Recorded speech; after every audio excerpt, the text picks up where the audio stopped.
Hello there everyone and welcome to a new review on the channel, and today we will be looking at a brand new release, and that is Constructing Magic by Jermay, a project revolving cards, but not cards in mentalism, cards in classical card effects with gimmicks. So this is something that you wouldn't necessarily expect from Jermay, but it's a very interesting project that could appeal to some of you, but maybe not everyone. I'm a bit on the not everyone spectrum, even though I love Jermay's work and I do see the appeal of this. It's not necessarily my cup of tea, but still I'll give you a great review about it so you know if this is for you or not. So let's roll the intro and get straight into it.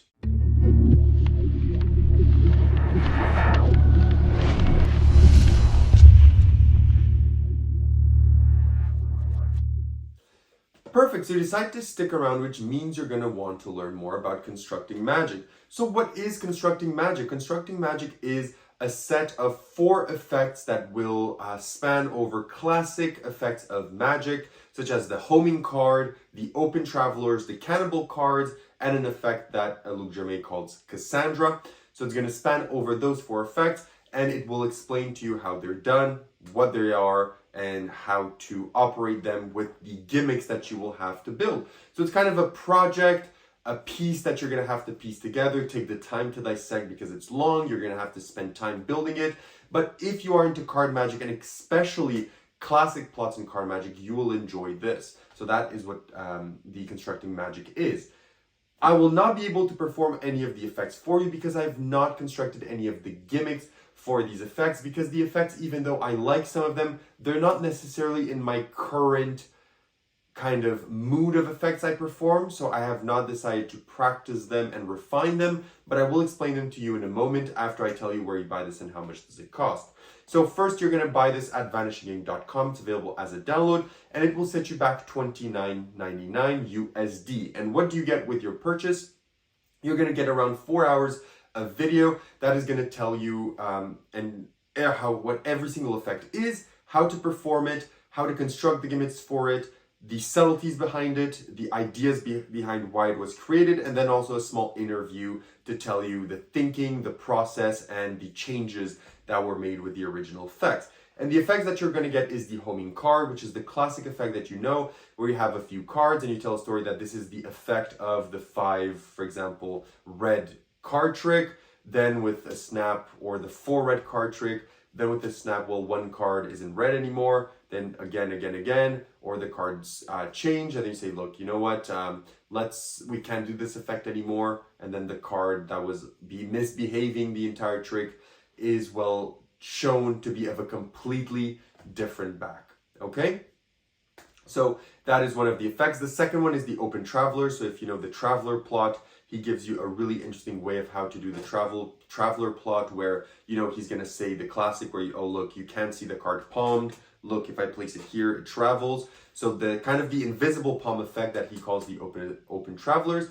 Then you're also going to learn the cannibal cards, where the classical cannibal cards where you have kings and they're going to eat the cards, but he does it very visually. It's a very visual way where you clearly see 2 cards. He places one in the middle, and then with just a squeeze, the card in the middle completely vanishes, and you can show both cards that one has completely disappeared. It's extremely clean with some amazing kickers in there as well. And then, which in my opinion is my favorite effect of the bunch, is one called Cassandra, where you're going to tell someone, look, we're going to do something here because I'm going to tell you right now, you're going to end up picking the Queen of Clubs. So in order for you not to pick the Queen of Clubs and for my prediction to be fully wrong, I want you to go in the deck, remove the Queen of Clubs, and rip it up.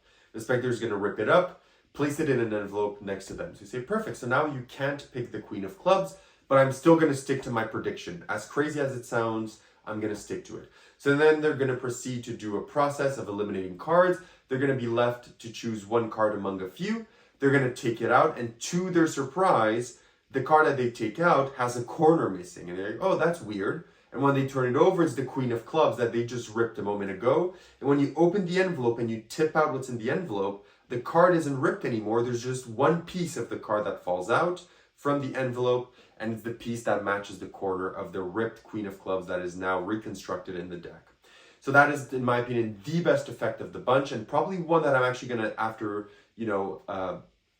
after this review, probably going to put in some time to learn and make the gimmicks, because I do think it is a fantastic effect. Okay? So that is what you get with your purchase, as well as the video explaining to you how to construct the gimmicks. Because as I said, all of these effects use gimmicks. Some of the effects, like the homing card, use an extensive amount of precision gimmicks. And by precision, I don't mean, flaps or anything like that. I mean that the cards cannot be any type of gimmick, because they're going to have to match what you're doing in the effect. So not to give too much away, they're going to have to match. So you can't have, random selection of cards on the faces and backs of the cards that you need, because if not, the trick won't be coherent. So that's what I mean by that. The cannibal cards as well, that one has one of the gimmicks in cannibal cards is extremely precision made. He's going to teach you how to make it. And then the others have a bit, like the Open Travelers just uses a very simple thing that you probably already have pre-made at home. And the Cassandra effect will require a bit of arts and crafts, but it's not as complicated as some of the other gimmicks. But he does explain all of it to you, how to make them. So keep that in mind, that if you buy this and you love the effects, you're going to have to get into the workshop and start building. Okay? Now let's talk about difficulty. So what is the difficulty of the effects? Most of these effects are relatively easy. They do require some moves, but the moves are not that difficult. What they require is the choreography in order to get the moves down, and the pattern in order to justify the moves and what you are doing. Because essentially they're not hard routines, they're just routines that you need to practice in order for them to be fluid and for them to work as intended, right? It's like a lot of the packet tricks that we know, it's very simple moves that we have to do as magicians, like Elmsley counts, turning a card over from the bottom, or doing a reversal or things like that.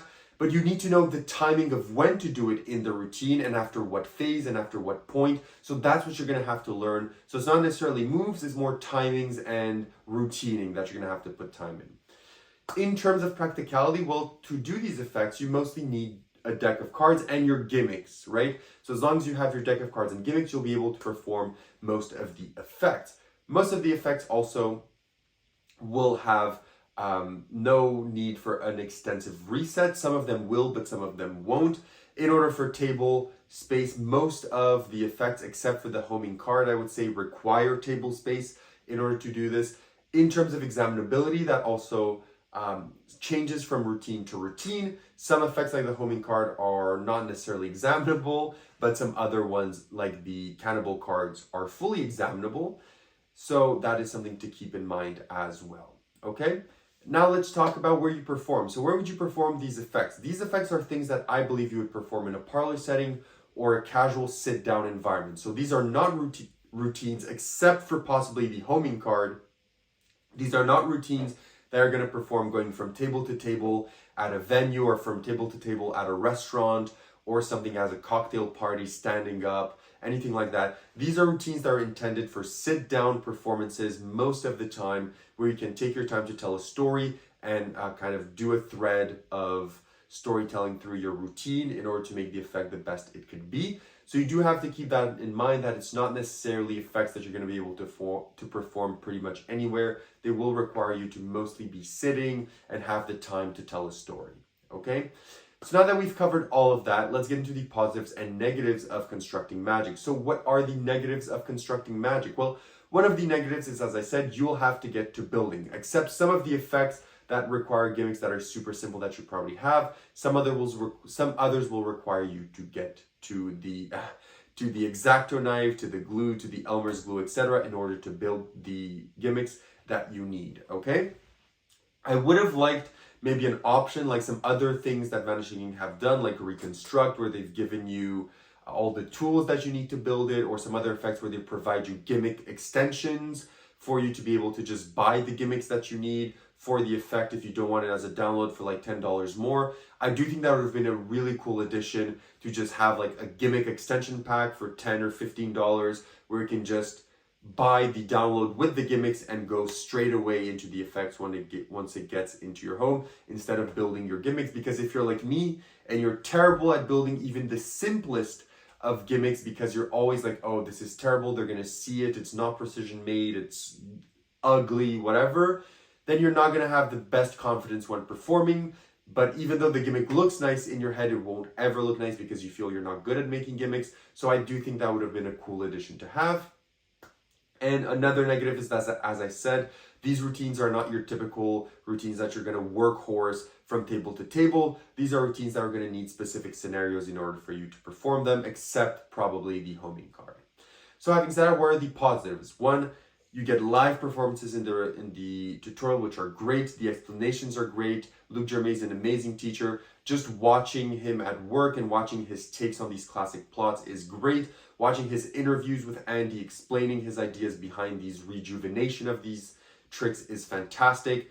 It's just a pleasure to watch. The routines, if you are into classics of magic, they take those routines that are good effects and they just make them fantastic. They make them so much more fooling, so much more entertaining, and pack so many more moments of magic, which I think for you purists out there, you're going to love to see, even though it uses gimmicks. I think you're going to love to see where some of these effects can be pushed with the correct thinking.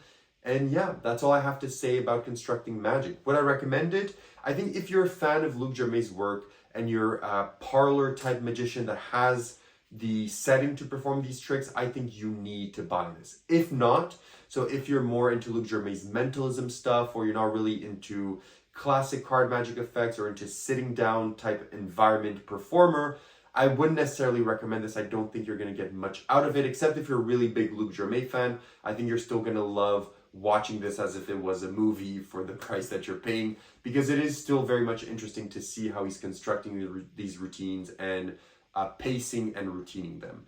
So that's what I have to say about it. If I were to give it a rating, because I won't be performing a lot of the effects here or at all any of the effects, but I still think there is value here, I'm giving this a 7.5 on 10. I hope that you enjoyed the review. If ever you have any questions, leave them down below. If not, I'll see you in my next review. Have a good one, and bye.